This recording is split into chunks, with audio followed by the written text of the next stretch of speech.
마가복음 14장 3절에서 9절 말씀입니다.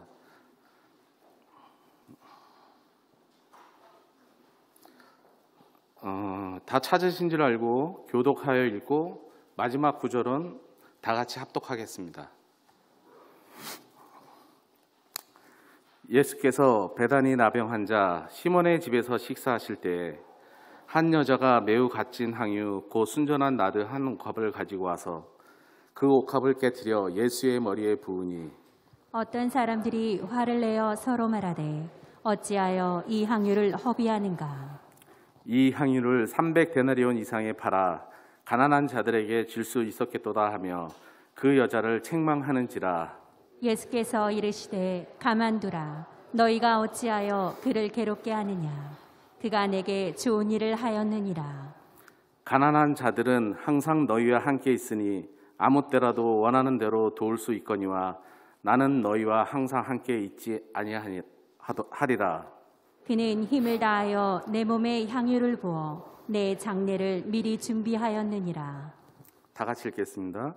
내가 진실로 너희에게 이르노니 온 천하에 어디서든지 복음이 전파되는 곳에는 이 여자가 행한 일도 말하여 그를 기억하리라 하시니라. 아멘. 정광일 목사님께서 같은 지식과 행동 그리고 다른 은혜라는 제목으로 말씀 전해 주실 때 큰 은혜 받으시길 바랍니다.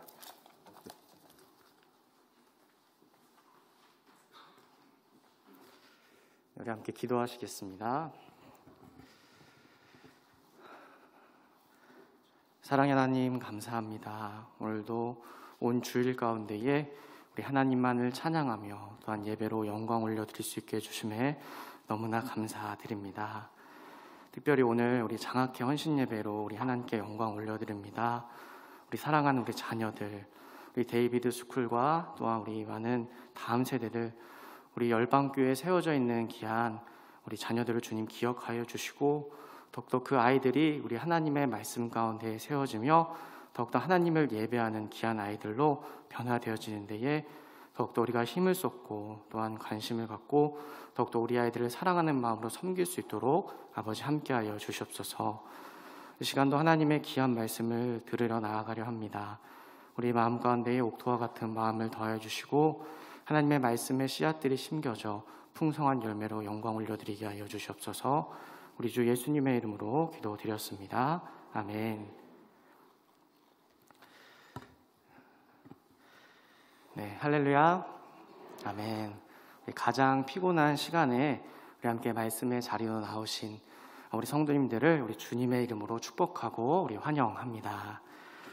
우리가 함께 읽은 이 말씀을 통하여서 같은 지식과 행동 그러나 다른 은혜라는 제목으로 이제 함께 말씀을 나누려고 합니다. 오늘은 특별히 장학회 헌신 예배로 이제 드려지게 됩니다. 주님의 사명이라 생각하시고 우리 항상 교회의 사역을 자신의 일처럼 수고하시는 우리 성도님들이 계시기에 우리 교회가 더욱더 든든히 세워지고 또 많은 사역을 감당하고 있는 줄을 믿습니다. 항상 섬기시는 이 사역과 수고 위에 우리 주님의 인도하심과 채우심이 넘치기를 소망하며 오늘 선포되어지는 귀한 말씀을 통해서 우리 하나님의 은혜를 깨닫고 우리 아낌없이 드릴 수 있는 우리 모든 열방의 성도님들 되시기를 주님의 이름으로 축복합니다. 우리가 함께 읽은 이 말씀 우리 성도님들께서 아주 잘 아는 이제 말씀입니다. 한 여자가 자신이 가지고 있던 아주 값비싼 향유 옥합을 가지고 와서 이제 예수님의 머리에 그것을 깨뜨려 부은 사건의 내용이지요. 예수님께서는 그녀가 한 행동을 이제 좋게 평가하시면서 자신의 장례를 이제 미리 준비하셨다고 칭찬하는 것을 보게 됩니다. 예수님은 그리스도로 기름 부음을 받아야 했지만 아직까지 기름 부음을 받지 못한 그런 상황 가운데에서 낮고 천한 죄인인 여자에게서 이제 기름 부음을 받게 됩니다. 그래서 예수님은 그녀의 행동을 구원자를 세우는 기름 부음이라 해석하시고 그녀의 행동에 좋은 일을 하였다라고 이제 칭찬하신 것입니다. 이제 좀 더 자세히 말씀에 등장하는 이제 그런 인물들을 통해 이제 은혜를 나누기 원하는데 말씀을 보게 되면 예수님을 중심으로 이제 두 부류의 사람들이 등장하며 이제 이야기가 진행되는 것을 보게 됩니다. 그 한 부류는 바로 값비싼 향유를 머리에 부은 여자이고, 또 다른 한 부류는 그 행동을 지적하는 어떤 사람들입니다. 그런데 우리는 사실 이 말씀을 읽거나 들을 때에 마음을 편하게 받아들이지 못하게 됩니다. 우리 열방의 성도님들도 그러시죠? 네, 저만 그런가요? 네, 우리가 가진 이 일반적인 상식이나 경제관으로 무엇인가 값비싼 물건을 이제 허비한다라고 한다면 그 결정은 결코 쉽지 않을 것입니다. 또한 다른 사람들이 살아가지 않는 그런 삶의 모습과 반응을 보게 될 때 우리는 어떤 결정을 하기 위한 그 일에 고민을 할 수밖에 없습니다. 그래서 어쩌면 이 내용을 우리가 편하게 받아들이기 쉽지 않을 것 같습니다. 성경에서도 값비싼 향유를 깨뜨려 단번에 부은 이 여자의 행동을 4절 말씀에 어떤 사람들이 허비했다고 표현하며 이제 화를 내게 됩니다. 저는 말씀을 준비하며 생각해 보았습니다. 과연 그들의 표현처럼 그녀의 행동은 값비싼 가치를 가진 이 향유를 그냥 허비하는 것일까? 그들은 왜 이렇게까지 화를 내며 이제 허비하였다고 이제 말하고 있는 것일까요? 그 이유는 5절 말씀에 나와 있듯이 이 향유의 가치를 이제 그들이 알았기 때문입니다. 우리 5절 말씀을 우리 다시 한번 우리 함께 읽도록 하겠습니다. 시작. 이 향유를 300데나리온 이상에 팔아 가난한 자들에게 줄 수 있었겠도다 하며 그 여자를 책망하는지라. 네, 향유의 가치에 대해 성경은 얼마라고 기록해 주고 있나요? 네, 300데나리온이라고 설명해 주고 있습니다. 뭐 그 이상일 수도 있지만 300데나리온 이상이다라고 설명해 주고 있죠. 향유를 부은 여인에게 화를 내는 어떤 사람들은 이 깨뜨린 이 향유가 아주 값비싼 향유임을 이제 알고 있었습니다. 300데나리온, 우리는 이미 수많은 설교를 통해서 이것이 얼마의 가치를 갖고 있는지 이제 잘 알고 있습니다. 한 데나리온이 당시 노동자 하루의 일당인 것으로 우리가 계산을 할 때 300데나리라고 한다면 그 당시 노동자의 약 1년 연봉에 해당하는 아주 큰 금액인 것을 알 수 있습니다. 오늘날 가치로 적용하여서 생각해도 우리가 쉽게 한 번에 쓸 수 있는 그런 큰 돈이 아닙니다. 이 정도의 가치, 오늘날 우리가 계산하기 편하게 적용하여 생각하면 약 3천만 원 정도라고 우리가 생각하여 환산할 수 있습니다. 우리 성도님들은 단번에 3천만 원을 아주 쿨하게, 난 담대하게 거침없이 쓰실 수 있으신가요? 네, 혹시 PPT를 한 장 띄워주시겠습니까? 네, 화면에 나오는 이 호텔, 네, 혹시 아시나요? 네, 넘겨주시지 마시고요. 네, 이 호텔은 두바이에 있는 이제 최초의 7성급 호텔인 이제 버즈알 아랍이라는 곳입니다. 네, 뭐 이렇게 TV나 이런 프로그램을 통해서 한 번씩 보셨을 수도 있으시죠. 네, 한 번도 안 보셨나요? 네, 거룩하셔서 이런 호텔들은 이제 보시지 않은 것 같은데, 네, 이제 넘겨주시면 천천히 넘겨주시면 되겠습니다. 네, 이제 호텔 내부 사진을 이제 한 장씩 제가 띄워드릴 건데, 눈으로 보는 것만으로도 지금의 피로와 졸음이 이제 싹 사라지실 것입니다. 네, 천천히 넘겨주시면 됩니다. 이 호텔에는 202개의 방이 있다고 합니다. 그리고 이 방은 모두 스위트룸이라고 하네요. 그리고 그중 가장 좋은 방이 이제 사진에 보이고 있는 노얄 스위트룸이라고 합니다. 어떠신가요? 정말 좋아 보이지 않습니까? 네, 계속 넘겨주시면 됩니다. 예. 저는 이제 지금의 사택도 사실 천국이라고 생각하며 살고 있는데, 네, 사진에 보이는 이 노얄 스위트룸은 아주 딱 봐도 고급스럽고 비싸 보입니다. 모든 사람들이 이제 하루 정도 숙박해 보고 싶은 이제 그런 이제 방으로 생각됩니다. 네, 또 넘겨주시면 됩니다. 모든 장식이 이제 도금으로 되어 있고, 네, 대리석과 이제 고급 실크 벽지로 장식되어 있으며, 이제 어메니티라고 이제 있는 뭐 이렇게 샴푸나 이런 거 있잖아요. 호텔 가면 그런 것도 다 명품으로 이제 쓴다고 합니다. 그리고 여기에 숙박하게 되시면은 알사의 고급차와 이제 운전기사를 제공해 준다고 합니다. 네, 기회가 되신다면 꼭 한번 가서 누리시기를 바랍니다. 그런데 갑자기 제가 왜 이 호텔을 소개하고 있을까요? 네, 눈치가 빠르신 분은 이 호텔 최고급 스위트룸을 보여주시는 그 이유를 아마 아실 것입니다. 네, 이 호텔 하룻밤 숙박비가 25,000불, 1달러에 우리가 12,000원으로 계산하게 될 때 딱 3천만 원. 네, 하루에 숙박하는데 드는 비용이 이제 3천만 원이라고 합니다. 네, 놀랍지 않습니까? 네, 우리가 자신을 위해서도 만약 3천만 원을 한 번에 쓴다고 한다면 그것을 결정하는 건 역시 사실 쉬운 일이 아닙니다. 만일 그녀가 깨뜨려 부은 이 향유가 비싸지 않은 물건이었다면 그 가치가 10데나리온 정도 되는 그리 비싸지 않는 그런 물건이었다면 어땠을까요? 그렇다면 어떤 사람들이 이렇게 화를 내지 않았을 것이고 아마 성경에도 기록되지 않았을 것입니다. 그러나 그녀가 한순간에 깨뜨려 부은 이 향유의 가치는 무려 300데나리온이라는 값비싼 가치가 있었던 것입니다. 그런데도 그녀는 이 향유를 단번에 깨뜨려 붓습니다. 제가 가진 지식으로는 정말 이해하기 어려운 이런 결정. 어떻게 300데나리온이나 되는 이 가치를 지닌 물건을 어떤 고민도 없이 단번에 드릴 수 있었을까요? 다시 한번 고민하며 그녀가 혹시 이 물건에 대한 가치를 모르지 않았을까? 그래서 드리지 않았을까? 이제 생각해 보았습니다. 그러나 성경 말씀을 통해 볼 때 그녀 역시 충분히 자신이 갖고 있던 이 향유의 가치에 대해서 잘 알고 있었을 것입니다. 우리 여성분들은 물론 다 그러신 건 아니지만 이제 대부분의 우리 여성분들은 여유가 되신다면 사치품이나 이제 명품에 대해서 좋아하실 것입니다. 네, 명품 얘기만 나와도 얼굴에 화색이 도시는 것 같아요. 새해 선물로 남편이 만약 명품 가방을 선물해 주신다고 한다면 그날 저녁 반찬이 달라지실 것입니다.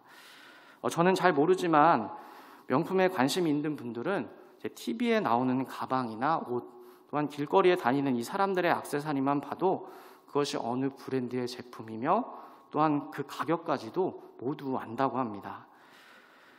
그리고 또한 이 성경에 등장하는 이 화를 내는 그 부류가 이 가치를 알고 있을 정도인데 그 물건을 소유하고 있던 그녀가 과연 이 가치에 대해서 모르고 있었을까?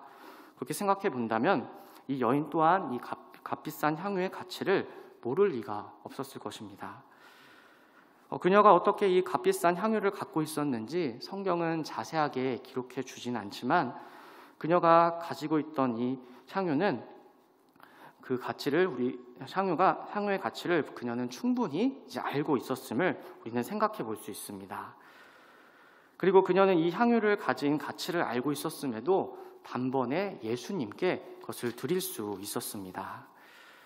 만일 성경에 등장하는 어떤 사람들의 말처럼 그 향유를 팔아 가난한 사람들을 도왔다면 얼마나 많은 사람들을 도울 수 있었을까요? 그러나 그 여인은 아무런 고민 없이 또한 주저함 없이 단번에 깨뜨려 예수님께 붓게 됩니다. 그녀는 자신이 갖고 있던 이 지식을 통해서 담대하게 또한 거침없이 그 값비싼 향유를 깨뜨려 예수님께 붓는 그 행동을 한 것입니다. 그리고 이제 그녀와 반대되는 생각을 가진 어떤 사람들, 그녀가 깨뜨려 붓는 행동 이후에 이제 그들이 등장하게 됩니다. 그 사람들은 큰 가치를 지닌 이 향유를 드린 여자의 모습과 동일하게 담대하게 거침없이 그녀의 행동이 잘못되었음을 지적하며 화를 냅니다. 앞서 말씀드렸듯이 그들 역시 이 향유의 가치를 잘 알고 있었습니다. 우리 14장 4절 말씀 우리 다시 한번 우리 함께 읽겠습니다. 시작. 어떤 사람들이 화를 내어 서로 말하되 어찌하여 이 향유를 허비하는가. 네, 5절까지 함께 읽어주세요. 네. 이 향유를 300데나리온 이상에 팔아 가난한 자들에게 줄 수 있었겠도다 하며 그 여자를 책망하는지라. 네, 성경에 기록하고 있는 것처럼 이제 그들이 그 부은 여인을 이제 화를 내게 되는 것이죠. 이 상황이 어떤 상황일까? 어느 정도 이제 느낌이 오실 것입니다. 그 일이 벌어지자 이제 한 명이 아닌 그곳에 있던 여러 명의 사람들이 여기저기서 서로 화를 내며 이제 이야기하고 있는 이 상황. 5절에 책망하였다고 점잖게 이제 표현을 해주고 있지만 원어적인 의미를 우리가 생각해 보게 될 땐 화가 너무 나서 그것을 절제하지 못하고 소리쳐 화를 내는 그런 격분을 의미하게 됩니다. 그들 역시 그 여인이 주저없이 행동하였던 것처럼 바로 격분하여서 행동했던 것이죠. 그들은 300데나리온이라는 이 큰 가치를 지닌 향유를 한순간에 허비한 허영심 많은 여자의 행동에 격분하여서 이제 화를 내며 꾸짖었습니다. 이런 비싼 가치를 가진 이 향유를 왜 한 번에 써버립니까? 차라리 그것을 팔아 가난한 사람들을 도와주는 것이 맞다라고 말하는 것입니다. 그녀의 행동을 화를 내며 지적했던 어떤 사람들, 그 사람들은 다른 복음서에서 예수님의 제자들이라고 말합니다. 예수님의 제자들은 예수님과 함께 먹고 마시며 또한 함께 사역했고 또한 예수님의 말씀을 가장 잘 알고 따르는 사람들입니다. 그들은 다른 어느 누구보다도 예수님을 잘 알고 친한 사람들이었죠. 그렇기 때문에 그들이 예수님의 말씀을 따랐다면 여인에게 화를 내는 그들의 행동은 아주 말씀에 충실한 모습입니다. 마태복음 25장 31절부터 46절 말씀에 예수님의 비유를 통해 보게 될 때 예수님께서는 지극히 작은 자들을 돌보라고 말씀합니다. 제가 마태복음 25장 40절 말씀을 읽어드리게 되면 임금이 대답하여 이르시되 내가 진실로 너에게 이르노니 너희가 여기 내 형제 중에 지극히 작은 자 하나에게 한 것이 곧 내게 한 것이라고 하시고 라고 말하게 됩니다. 예수님께서 말씀하신 가르침, 지극히 작은 자 하나에게 한 것이 곧 내게 한 것이라고 말씀하신 이 예수님의 말씀을 따른다면 제자들의 이 반응은 너무나 당연한 그런 반응의 모습이며 한편으로 제자들이 여인에게 화를 내는 것을 우리가 이해할 수 있습니다. 성도님들께서 보시기에 누가 옳은 행동을 한 것 같습니까?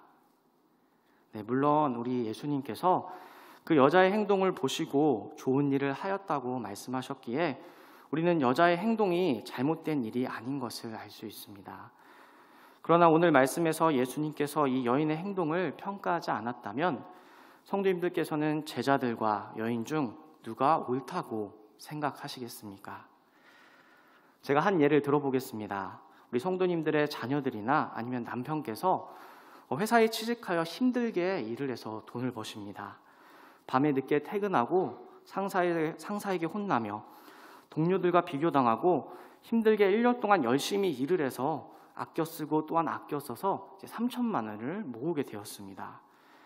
그런데 어느 날 성도님들이 보시기에 참 가치 없어 보이는 그 물건을 사기 위해 3천만 원을 단번에 쓰거나 앞서 보았던 그런 호텔에서 하룻밤 묵기 위하여 돈을 써버렸다면 우리 성도님들께서는 그 자녀나 남편을 보시면서 혹시 어떤 생각을 하시겠습니까? 칭찬하실 수 있으십니까? 이 예처럼 그 당시 이 여자의 행동은 정말 상식에서 벗어난 그런 행동이었습니다. 예수님의 가르침을 볼 때 그분의 말씀을 충실히 따르는 제자들의 입장에서 볼 때 이 여인의 행동은 값비싼 향유를 허비하였다고 말하며 화를 낼 수밖에 없는 그런 행동이었습니다. 그러나 예수님께서는 제자들에게 여인을 괴롭히지 말라고 하시며 그 여자의 행동을 좋은 일이라 칭찬하십니다. 그리고 그 여자의 행한 행동이 복음이 전파되어지는 모든 곳에 함께 증거될 것이라 축복의 말씀도 해주십니다. 우리 성도님들께서는 1년 연봉에 해당하는 물건을 가지고 계신가요? 그리고 만약 그 물건이 있으시다면 그것을 오늘 말씀에 나온 이 여인처럼 고민하지 않고 단번에 드릴 수 있겠습니까? 우리 성도님들께서 겸손하셔서 이제 그런 물건이 없으실 거라 믿습니다.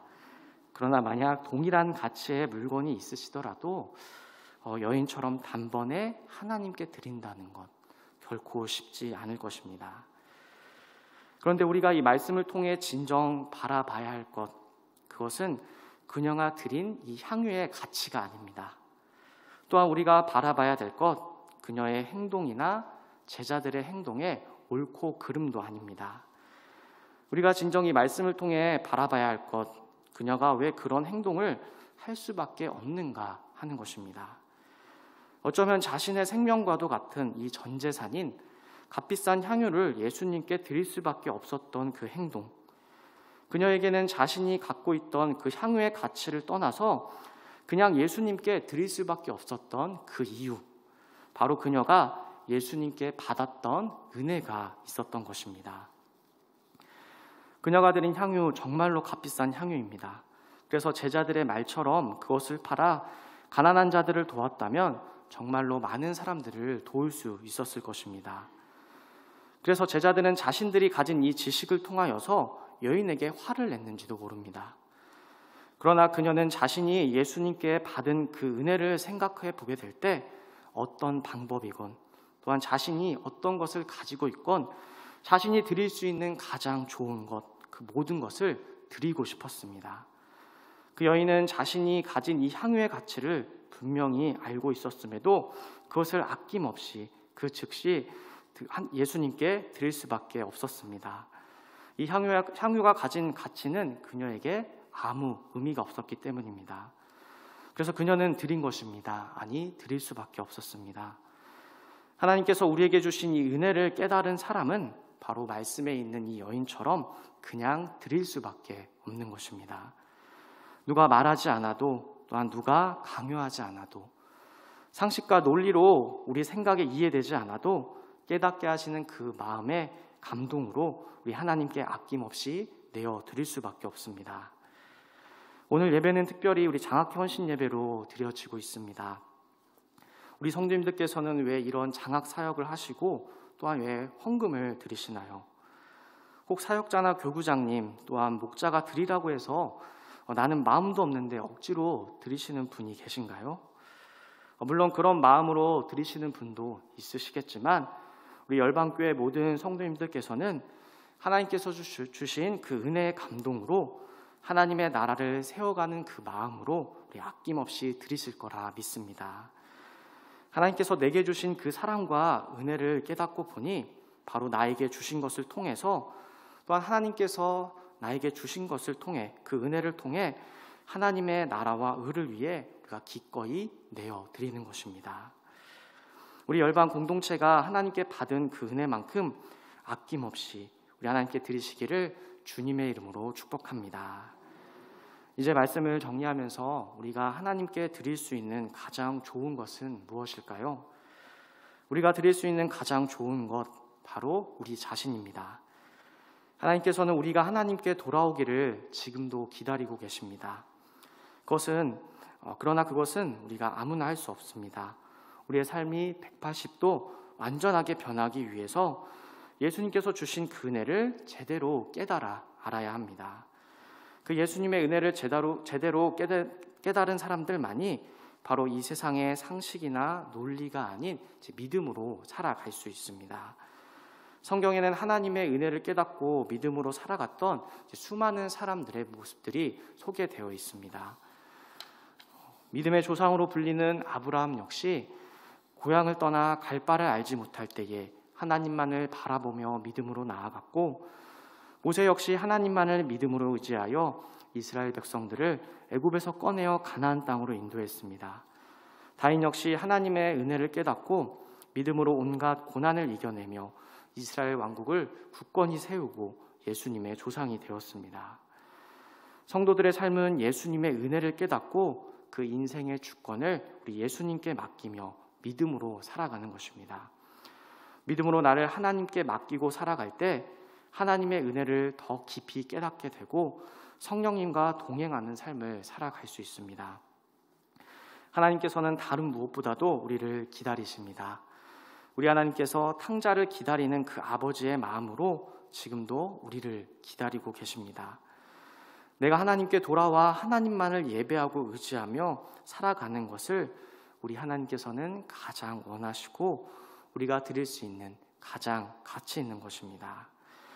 이 세상에서의 상식이 아닌 이 성경에 나타난 우리 하나님을 믿고 의지하여 믿음으로 살아갈 때 우리는 하나님의 은혜를 체험하며 깨닫게 되고 믿음으로 나 자신을 드리며 살아갈 수 있을 것입니다.